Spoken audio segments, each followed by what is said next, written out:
L'opinion de Nicolas Bétou est donc un accord sur l'application de l'état d'urgence sanitaire qui a été trouvé ce week-end, quelques heures seulement avant le début du déconfinement.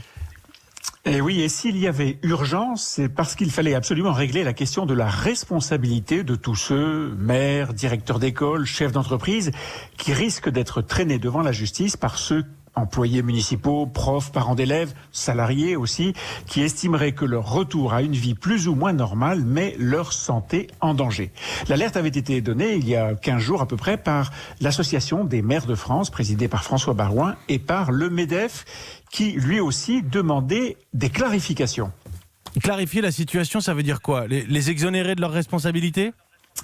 Alors c'est toute la difficulté. Ce virus se transmet tellement sournoisement que imposer une obligation de protection absolue est impossible. Dans ces conditions, laisser les maires ou les patrons sans bouclier juridique, c'était prendre le risque que pour se protéger, ils préfèrent rester en mode confinement.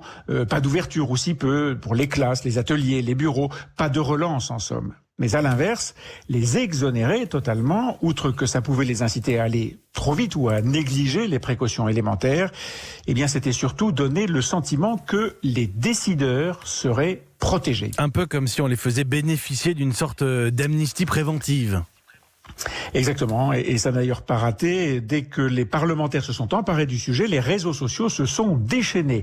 Auto-amnistie, les puissants se protègent, tous responsables, jamais coupables, une déferlante. D'autant que le lien a été vite fait avec les dizaines de plaintes au pénal ou devant la Cour de justice de la République déjà déposées contre Emmanuel Macron, contre Édouard Philippe et plusieurs ministres pour mise en danger de la vie d'autrui. En somme, si cette protection se justifiait sur le plan juridique, elle était impossible à assumer politiquement. Bon, après des heures de débat, des allers-retours au Sénat et à l'Assemblée, les parlementaires et le gouvernement ont fini par valider un texte assez équilibré. Ce texte distingue entre les décideurs et les exécutants. Les décideurs, ce sont ceux qui sont en haut de la pyramide du pouvoir, ceux par exemple qui ont pris la décision de déconfiner le pays à partir d'aujourd'hui. Ils resteront responsables. Les exécutants, eux, c'est l'échelon des maires ou des patrons, ils ne seront responsables que en fonction de leurs compétences et de leur pouvoir. Une question alors, pourquoi est-ce qu'on n'a pas retenu l'idée que beaucoup de décisions ont été prises alors qu'on ne connaissait pas du tout la maladie ? Alors c'est vrai que c'était la logique même, mais voilà, ça aurait pu être utilisé par tel ou tel ministre pour dégager sa responsabilité passée, par exemple sur l'affaire des masques. Et dans ce monde en confinement où les rumeurs et le complotisme s'épanouissent, évidemment chaque fois qu'un puissant fait mine de s'exonérer, que croyez-vous, c'est sûrement qu'il doit être coupable.